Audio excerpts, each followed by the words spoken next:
Soy Fernando Díaz Villanueva. Hoy es 23 de noviembre de 2018 y esto es La Contracrónica.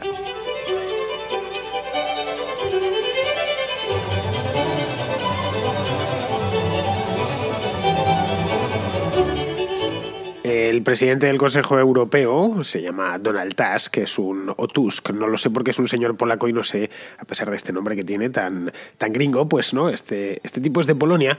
Pues bien, Donald Tusk o Tusk o como sea, anunció ayer que la Unión Europea y el Reino Unido han alcanzado un principio de acuerdo sobre el Brexit. Esto dan ganas de decir Osana en el cielo porque parecía que no iba a suceder nunca. Al final han terminado aceptando, al menos por ahora, esto se tendrá que ver todavía dentro de un par de días, el plan que les había presentado Theresa May la semana pasada y que ya estuvimos viendo aquí en la Contracrónica con mucho detalle.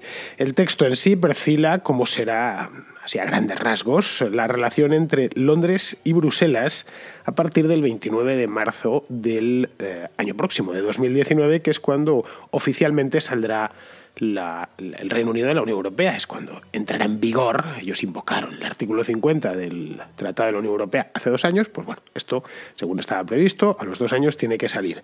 En principio, como ya os decía, es un simple borrador, es decir, no tiene más misterio que ese y puede estar sujeto, y de hecho está sujeto a 1000 modificaciones que le darán en persona. Incluso se podría llegar a atascar este asunto, es decir, está dicho Osana en el cielo, pero al final podría resultar que no fuese ningún tipo de Osana y que el lunes que viene estemos en las mismas. Digo esto porque tendrá que ser refrendada el documento o el acuerdo en la cumbre de jefes de gobierno que se va a celebrar este domingo, como os digo, justo, estamos a viernes, pues dentro de 2 días. Tusk lo considera un auténtico éxito, y no podía ser menos porque esto ha sido como la obra del Escorial o el parto de los montes. Llevan negociándolo desde hace 1 año y medio, y después de haber cambiado de negociador, los británicos han cambiado 2 veces, el último les acaba de dimitir, han puesto a otro, pero a pesar de ello, de que han puesto a otra persona, ha dicho ya Theresa May que va a ser ella personalmente quien lo lleve. Los comunitarios siguen con el primero, con el francés Michel Barnier. Bien, pues esto lo consideran un éxito. Las palabras textuales han sido ambicioso y flexible este acuerdo. Ya veremos lo que ambicioso es, desde luego, ya veremos lo flexible que resulta ser al final. Y en el Reino Unido pues no lo ven tan claro. Eso lo vimos ya la semana pasada aquí. Y en España, que esta es la novedad, tampoco. Se ha quedado un fleco suelto, un fleco llamado Gibraltar.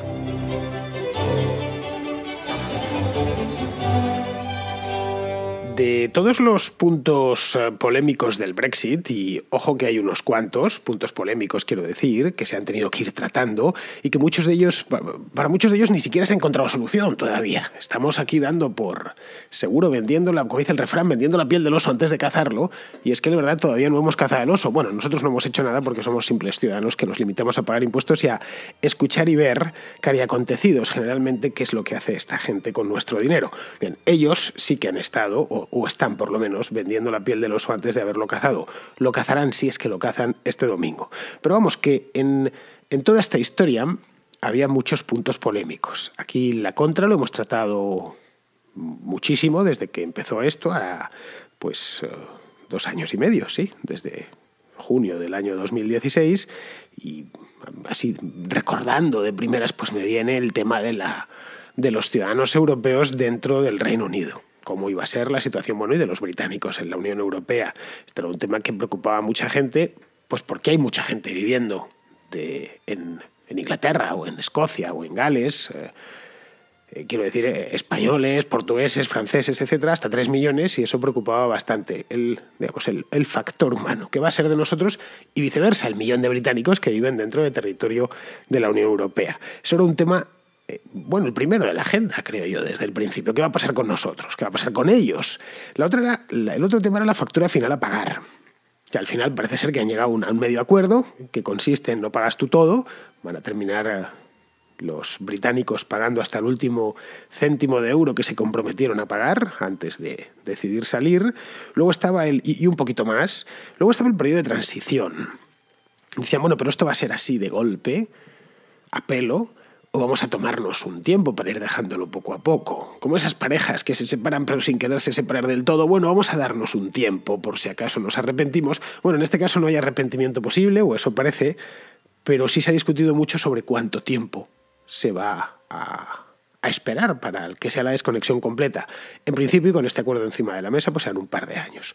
Luego estaban también los tratados de libre comercio con terceros. El Reino Unido, con quién va a poder llegar a acuerdos y en qué términos podrá llegar a esos acuerdos. Y por último estaba la cuestión irlandesa, que aquí en la contra hemos tratado muchas veces, y he tratado yo por lo menos, pues lo menos 5 o 6 veces ha salido, ya fuese directa o indirectamente. Bien, en toda esta lista de dolores de cabeza, y seguro que me dejo algún tema, unos cuantos, no figuraba Gibraltar en ninguna de las listas. Y ojo, no era casualidad. Os preguntaréis, bueno, de hecho ayer mucha gente andaba preguntando eso, ¿y esto cómo han esperado al final, justo cuando van a sentarse a firmar el acuerdo? 2 días antes, de pronto, sale el gobierno español y dice que no está de acuerdo, que es que lo de Gibraltar no se ha cerrado en falso. ¿Por qué razón estamos así? Si no deberíamos después de tanto tiempo. Bueno, pues, entre otras cosas porque el estatus de Gibraltar es cuando menos curioso. Y esto parece ser que muchas veces, no ya los británicos, sino los españoles, no lo conocemos bien. A pesar de que suelen compararlo con Ceuta o con Melilla, o incluso con las Islas Canarias también, la relación que Gibraltar tiene con el Reino Unido es muy diferente a la que Ceuta o las Canarias tienen con España. Suele decirse, de hecho, que Gibraltar es inglés.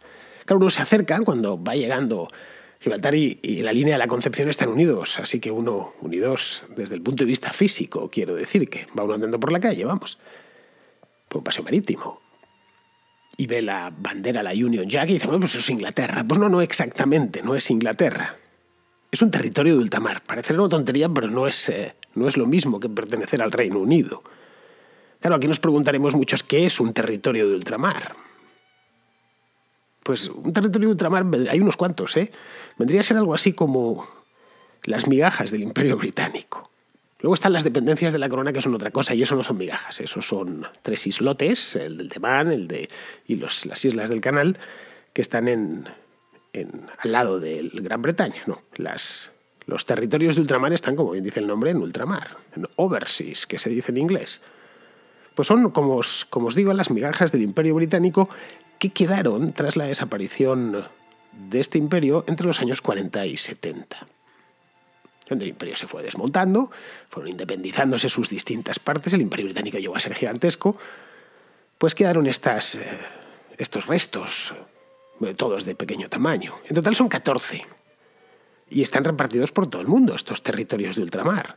En algunos casos son simples islas, poco pobladas, qué sé yo, Santa Elena, por ejemplo, que tiene, pues no lo sé cuántos habitantes, pero un puñado, literalmente. Bueno, Santa Elena tiene hasta un barco, creo que semanal o algo así, que va a Sudáfrica, porque vi un día un documental sobre el tema y me llamó la atención que puede haber a lo mejor 3.000-4.000 personas viviendo allí. Pero Pitcairn, que está en el Océano Pacífico, es donde se refugiaron los que se amotinaron en el Bounty en el siglo XVIII, eso sí que es un puñado. En otros casos son territorios directamente deshabitados, como pueden ser las Islas Sandwich del Sur o los territorios antárticos, que en este caso sería pues una simple reclamación, porque en principio la Antártida no tiene dueño. Otras veces son paraísos fiscales, y también paraísos climáticos, como es el caso de las Vírgenes, las Bermudas o las Islas Caimán, las Caimán y las Vírgenes están en el Caribe, pero las Bermudas no, las Bermudas están en el Océano Atlántico. Tiene un muy buen clima, También hay alguna que otra base militar, como la de Akrotiri de Kelia en Chipre. Pero a pesar de todo, los territorios de ultramar más famosos y los que más se escribe y que más dan que hablar son Gibraltar y las Malvinas. Y son famosos porque ambos los reclaman España y Argentina respectivamente. Aún así, poco tienen que ver uno con el otro, Se les suele meter en el mismo saco, pero Gibraltar es un paraíso fiscal minúsculo, que tiene 6 o 7 kilómetros cuadrados, es decir, nada, y buena parte además es una roca. O sea, a no ser que, claro, uno quiera vivir colgado de la roca, es habitable, tiene todavía menos. Eso sí, tiene bastantes habitantes para lo pequeño que es. Y las Malvinas pues son un archipiélago muchísimo más grande, creo que tiene como 15.000 kilómetros cuadrados o por ahí, pero está muy poco poblado. Si tiene 2 o 3 mil habitantes que se dedican esencialmente a la ganadería. Luego hay otra diferencia fundamental. Gibraltar no es que se vea desde España, sino que se puede pasar andando, y las Malvinas no se ven desde Argentina. Pero vamos, ni haciéndose a la mar durante un día uno consigue llegar a ver las Malvinas. Están realmente lejos de la costa argentina, más en unas latitudes sureñas, ya por debajo de los rugientes 40, que tampoco invita demasiado a las excursiones. Pues bien, ninguno de estos territorios pertenece al Reino Unido, a pesar de que cuando uno llega allí lo primero que ve es la Union Jack luciendo en la casa del gobernador. Pertenecen a la corona. Parece mentira decirlo, pues que es así, es que pertenecen formalmente, quiero decir, pertenecen a sus habitantes, pero a la corona. Es decir, no tienen representación en el Parlamento británico, no participan en las elecciones británicas y cuentan, por lo demás, con una autonomía amplísima, como no podía ser de otra manera. Un sitio tan remoto como Santa Elena, pues les das autonomía a los que viven allí, o si tienen que estar esperando que decida alguien en Londres por ellos, pues se habrían extinguido ya. Bueno, pues esa es la razón por la que no se ha hablado mucho de Gibraltar a raíz del Brexit. Esa y ninguna otra más. Si no es parte del Reino Unido, tampoco fue parte nunca de la Unión Europea, a pesar de que se la tenía como tal. Decía, bueno, sí, forman parte de la Unión Europea. Forman parte de los territorios de ultramar de la Unión Europea. Junto a otros que están por los restos, ¿no?, que habían quedado de los imperios europeos.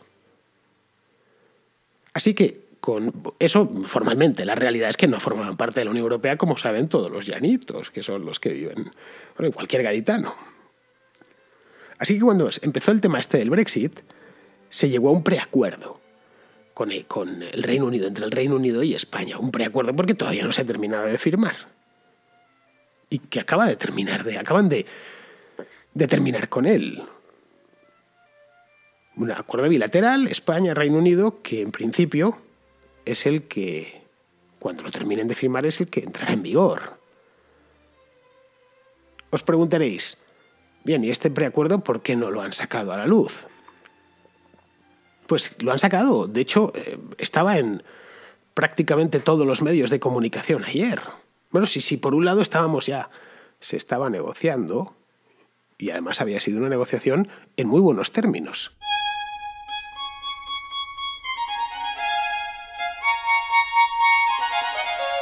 El preacuerdo en cuestión contempla los 4 puntos más delicados entre España y Gibraltar. Son 4 puntos que cualquier español conoce a la perfección porque se trata mucho en los medios de comunicación y se escucha cada 2 por 3, ¿no? El primero es el de la fiscalidad, que es obviamente el que al gobierno español más le preocupa, pues porque los gibraltareños tienen la fortuna inmensa de pagar menos impuestos, bastante, pero en cantidades industriales, menos que los españoles.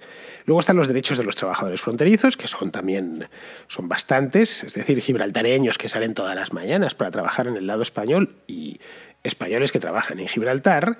Luego está el tema del contrabando, que tradicionalmente ha sido una actividad muy gibraltareña, la del contrabando. A la vista está, si uno va allí intenta comprar, o compra tabaco o algún producto de estos, botellas de whisky y demás, son mucho más baratas y se encuentra además mucho producto de contrabando. Luego está la cooperación policial, por 1000 follones, y yo creo que ya está. Estos son los 4 temas en los que pueden entrar en fricción. La cooperación entre la policía gibraltareña y la Guardia Civil. Bien, a partir de aquí Gibraltar quiere sobrevivir como realidad política. Es decir, seguir existiendo. Y la verdad es que tampoco podemos culparles por ello. Los gibraltareños quieren seguir siendo gibraltareños. Y no tiene nada de malo. Para ellos, de hecho, tiene mucho de bueno. Y es por ello que al final el Reino Unido ha cedido en algunos puntos. Ya veremos hasta qué extremo, pero ha cedido en algunos puntos. Se han comprometido a subir los impuestos al tabaco, por ejemplo, a atenuar un poquito la competencia fiscal, especialmente en lo relativo a empresas, porque era una distancia tan brutal, del 15% al 1%, creo que iban las empresas a un lado y al otro, el impuesto, quiero decir, de sociedades. Es decir, cosas de estas. Ya veremos luego en qué se queda, pero han tenido que ceder un poquito, porque quieren sobrevivir. Llevan meses negociando esto. Se han intercambiado hasta 4 memorandos de entendimiento. Han hecho ya un acuerdo fiscal. A todo esto lo han dado en llamar con un nombre, la verdad es que un poco rimbombante, el Protocolo de Gibraltar, que en un principio o se adjuntará al acuerdo final de salida de la Unión Europea o se sellará después, pero vamos que en algún momento entrará en vigor a lo largo de los próximos meses este Protocolo de Gibraltar. En el caso de que se termine colocando como un anejo al acuerdo final entre el Reino Unido y Bruselas, lo hará, bueno, pues por un detalle que han tenido los negociadores a la hora de contemplar todos los flecos posibles, pero no porque forme parte de la, llamémosle, sección nuclear del Brexit, porque Gibraltar no forma parte de la sección nuclear del Brexit, no es lo más importante, como hemos visto al principio del programa. Pues bien, en estas estábamos, es decir, donde no había problema, pues no había problema, cuando ayer el gobierno español, presidido por Pedro Sánchez, salió con que no firmaba nada si no se mencionaba expresamente el tema este de Gibraltar.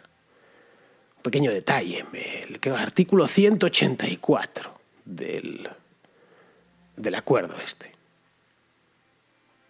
Han entendido que había una trampa ahí y que tenía que figurar expresamente lo de Gibraltar.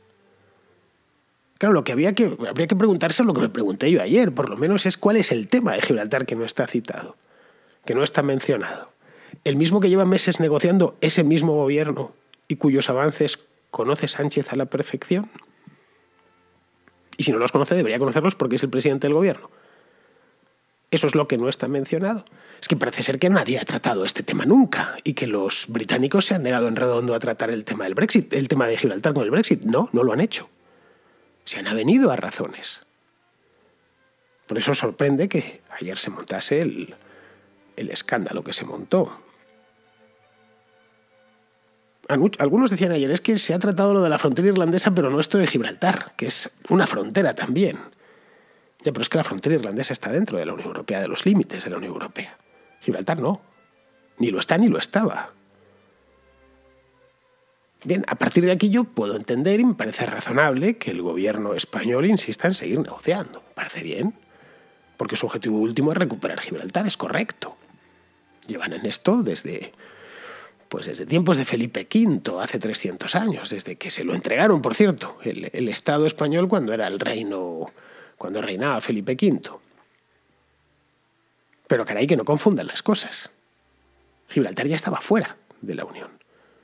No, pero formalmente no, déjate formalmente, estaba fuera de la Unión Aduanera. Además, de manera expresa se había quedado fuera de la Unión Aduanera. Estaba fuera de la armonización del IVA, por eso el tabaco es tan barato y todas las cosas son tan baratas. Estaba fuera de la política agraria común. Estaba fuera de los acuerdos de Schengen, de la zona Schengen. Bueno, el Reino Unido también estaba fuera. A todos los efectos comerciales, Gibraltar no formaba parte de la Unión Europea. Cuando digo a todos los efectos comerciales, quiere decir a todos los efectos. Uno cuando salía de España y entraba en Gibraltar, aunque lo hiciese andando, sabía perfectamente que salía de la Unión Europea. A la perfección. Como cuando se entra en Andorra o en Liechtenstein. Sabes perfectamente que estás saliendo de la Unión Europea, aunque lo hayas hecho a pie. Y que tienes una fiscalidad distinta, que el lugar es probablemente muy agradable desde el punto de vista fiscal. Eso lo sabes. No hace falta que te digan, no, pero realmente ya estaba fuera. Así que esto a mí me llevó a pensar ayer que todo lo que busca Pedro Sánchez es protagonismo. Bueno, está siempre buscando protagonismo, esto tampoco sería una novedad. Y como ya hiciese Rajoy allá por el verano de 2013, verano que recuerdo a la perfección, cuando le dio por poner pegas y problemas en la avenida de entrada a Gibraltar, que se armaron unas colas de padre muy señor mío, pues apelar al patriotismo para darse un baño de popularidad. Sabiendo, como sabe, que a una parte de la población española este tema de Gibraltar hace que se les altere el pulso. Y han debido escoger en Moncloa esto, pues esto nos puede venir bien. Y además, precisamente con esa parte de la opinión pública que tenemos en contra, pues porque somos muy necios, pero podríamos recuperarla. Pero claro, aquí, ¿qué más puede hacer aparte de la pataleta? No cabe... Bueno, sí, de la pataleta y de ese baño que espera darse, que dudo bastante que se lo dé. Para aprobar el acuerdo entre Bruselas y Londres, basta con una mayoría cualificada, que son 20 sobre 27. Es decir, que Sánchez no tendrá posibilidad ninguna de frenar este proceso en solitario. Puede decidir no firmar. Sí, eso sí, vale. Pues no lo firmo, que quede claro que estoy en contra. Y que eso luego, pues, sus terminales mediáticos en España se encarguen de amplificarlo todo lo posible. Eso es una posibilidad, que quizá está en eso, quizá está en esa jugada. Claro, esperaba 2 días antes. Así que todo lo más que pueda hacer es el ridículo, que es lo que está haciendo ya, para cualquier observador medianamente informado. Un tema más grave, por ejemplo, del que no se dice nada y nadie ha dicho nada, empezando por el propio gobierno, no se le está dando demasiada importancia, es el de la pesca. En el acuerdo no se ha incluido el acuerdo que van a firmar, en principio, este domingo. No se ha incluido el acceso de la flota comunitaria al caladero de Gran Sol, que está en parte está en aguas británicas. Esto ya han dicho que se ha dejado para después. Los franceses y los belgas ya lo han advertido. Y eso que no tienen ni una cuarta parte de la flota pesquera que tiene España. A Sánchez, sin embargo, esto le trae un poco al pairo. Claro, no se puede dar ese baño de patriotismo bobo. No lo sé, quizá es que se sienta necesitado de aire. De hecho, se siente necesitado de aire y está tratando de tomarlo del mismo lugar que lo toman todos los bribones que han pasado por el Ejecutivo desde tiempo inmemorial. De Gibraltar, que es una coartada que nunca falla.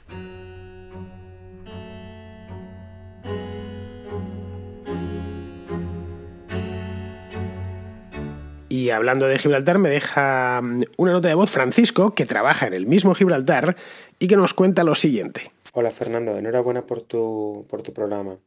Mira, yo llevo trabajando aquí en Gibraltar 6 meses y tengo que reconocer que cuando llegué, bueno, pues era muy de que Gibraltar tenía que ser español por derecho y todo esto. Luego escuché tus contracrónicas y debo decir que me convencieron. Pensé que es raro, pero la gente se convence cuando escucha buenos argumentos y yo no soy la excepción. Así que me di cuenta de que realmente sí, ellos han creado una especie de paraíso, oasis más bien dicho, un oasis empresarial y de impuestos aquí para que florezca la economía, porque iban a estar deseando unirse a un infierno burocrático como es España. Además que aquello pasó hace ya muchísimo y eso es ya agua pasada. Así que lo que hay que hacer, en mi opinión, es crear algo que dé ganas de vivir y no obligarles por derecho, como tú bien decías. Lo que sí me gustaría es matizarte, que no creo que sí creo que hay una parte de Gibraltar, o una parte por la que esto es también un paraíso, y es porque en cierta forma parasita un poco el entorno al que le rodea. Yo supongo que pasa en casi todas las pequeñas ciudades casi autárquicas que hay por aquí, alrededor del mundo, quiero decir.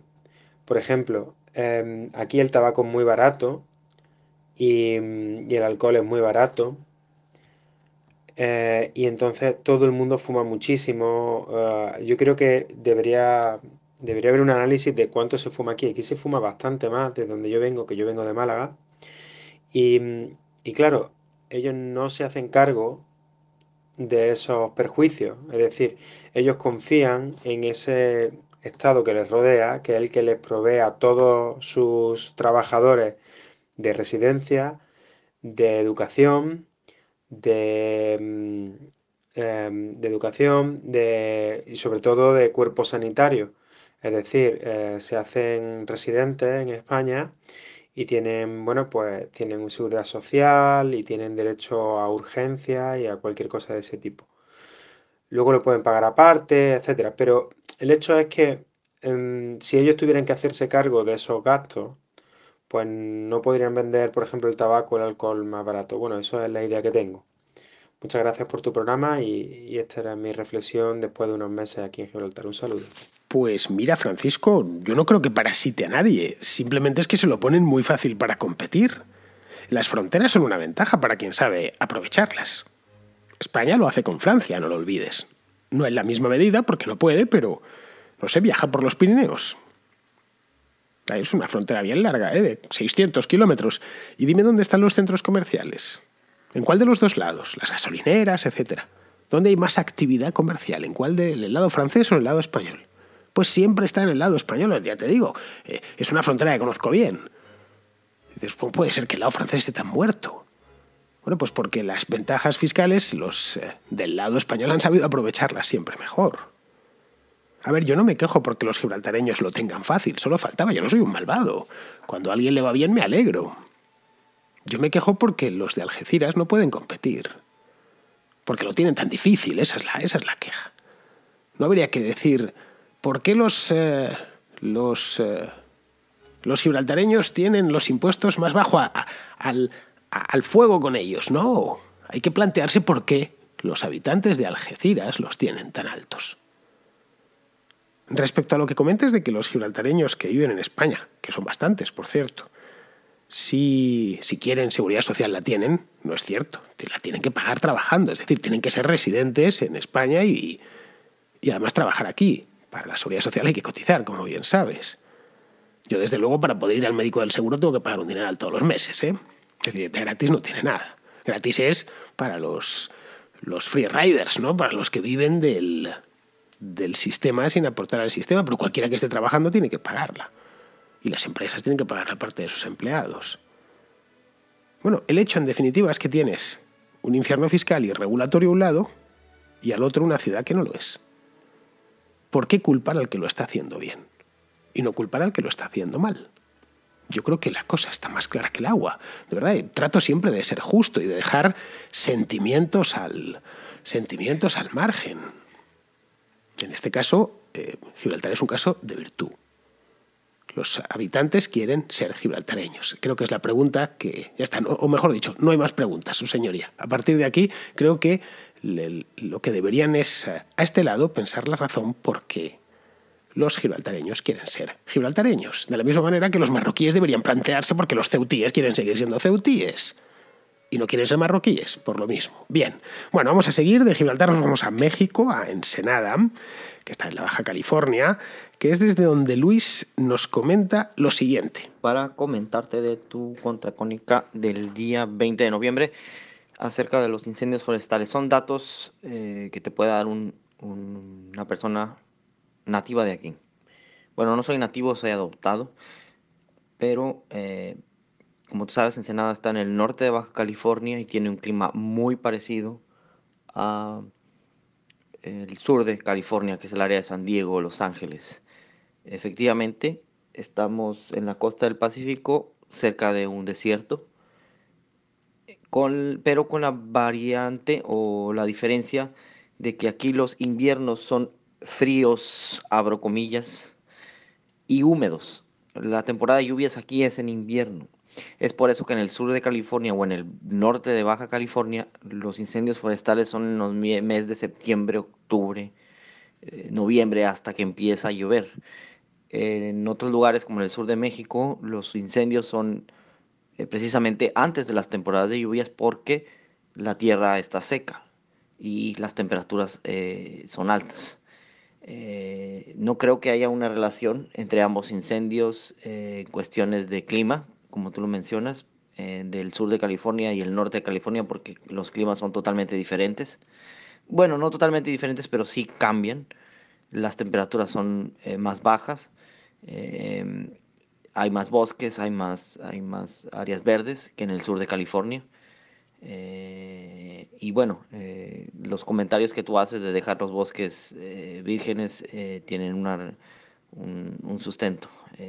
Bueno, solo quería comentar cuestiones, diferencias climatológicas entre el norte y el sur, o como más bien dirían antes, de la Alta y la Baja California. Un saludo. Bueno, Luis, la Baja California, que es esa península que cae desde la Alta California, Esa son 2 estados, si mal no recuerdo. Está la Baja California y la Baja California Sur. Bueno, pues esto está en torno al paralelo 30, pues donde se acaban los Estados Unidos, por California, en la costa oeste de América. Luego su clima es parecido al del norte de África y ciertas zonas del sur de Europa. No es casual que muchas películas ambientadas, por ejemplo, en el norte de África, en Oriente Medio, se filmen en la zona de Tijuana, en Mexicali, Caléxico y toda esa zona, porque el clima es parecido. Y hasta el tipo de irradiación, la luz del sol, la sequedad, etcétera, ¿no? Es decir, son veranos largos, calurosos, muy secos, y luego inviernos breves, templados y relativamente húmedos. Eso a grandes rasgos, obviamente, porque no he estado nunca en la Baja California, pero hasta donde yo sé lo cruza una cordillera que alcanza como 2.000 metros de altura, y eso forma una sombra pluviométrica al otro lado. Es decir, que la costa del mar de Cortés es desértica, mientras que la del lado del Pacífico es algo más verde. Y bueno, y también explica por qué ya en el continente lo que encontramos es el desierto de Sonora, ¿no? Pero bueno, que el clima de la Baja California es parecido, el de California en general, la Baja y la Alta, es parecido al de ciertas partes de España. De hecho, California y España están en latitudes muy parecidas. España va del paralelo 36 norte, que las Canarias están mucho más al sur, pero en la península, del paralelo 36 norte, que es donde está el estrecho de Gibraltar, al 43 norte. Y California va del 32 al 41. San Francisco, de hecho, está en el mismo paralelo que Sevilla, que es el 37.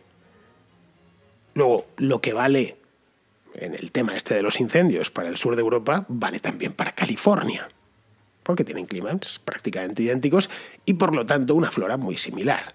Y unas pautas climáticas muy similares, y en definitiva, pues lo que se ha adaptado aquí pues podría valer para allí sin demasiados problemas. Bien, pues vamos a ir terminando ya. Vamos con Pizarro, como siempre, que nos hace su comentario del día sobre el tema este de Marchena. Los jueces solo debieran someterse a la ley, pero en España, con la falaz excusa de que deben someterse al pueblo, en realidad están sometidos a los partidos políticos. A Marchena no se le conocen actos de heroísmo en el pasado, y ahora ha huido de un puesto en el que su posición era insostenible. La judicatura ya tiene cientos de Marchenas, ni uno más, por favor. Para promocionarse, los jueces han de politizarse, y tras politizarse, juzgar a los aforados. Eso sí, con gran pompa, solemnidad y boato, que la justicia es algo muy serio. Ya sabemos que la política impide al Estado proporcionar un cierto marco para la prosperidad, seguridad, unidad y justicia. Ya sabemos que la política espolea al Estado al saqueo social. Y ya sabemos que las papeletas están para adjudicar cargos y calmar masas. Lo que no sabemos es dónde esconder el sentido común y la honradez para que no molesten con preguntas incómodas. Un cordial saludo de Pizarro. Hasta aquí hemos llegado, queridos amigos. Hoy viernes 23, mañana que será sábado 24, habrá programa, claro, pero no habrá programa normal, habrá programa cultural. Mañana tenemos películas, tenemos Contraplano. Así que ya sabéis, si os gusta el cine y os gusta el Contraplano, que habla de eso mismo, bueno, habláis vosotros porque las llamadas las envían las películas, las comentan los oyentes. Pasaros por aquí. Hasta mañana, amigos.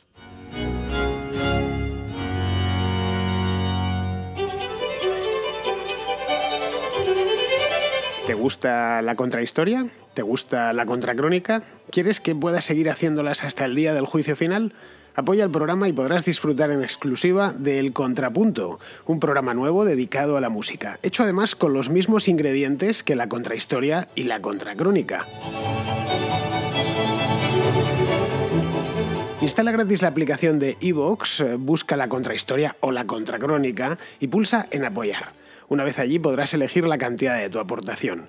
Si te animas, contribuirás a que este programa siga realizándose por los siglos de los siglos. Amén.